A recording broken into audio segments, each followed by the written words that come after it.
south at 16 miles.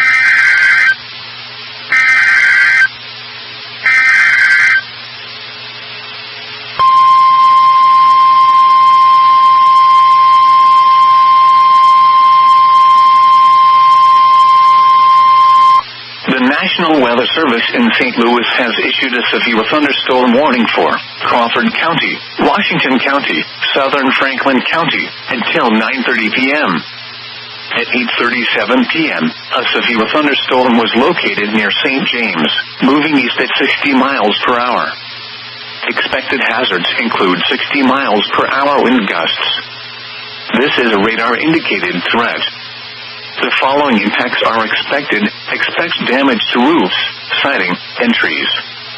Locations impacted include Sullivan, St. Clair, Cuba, Potosi, Steelville, Bourbon, Anthony's Mill, Parkway, Monroe Point, Leesburg, Miramigoa Park, Richwoods, Old Mines, Lanadell, Cherryville, St. Cloud, Japan, Stanton, Cadet, and Laddie. This includes Interstate 44 in Missouri between exits 203 and 230. This also includes Washington State Park, Onondaga Cave State Park, and Merrimack State Park. A tornado watch remains in effect until midnight for east central Missouri. For your protection, move to an interior room on the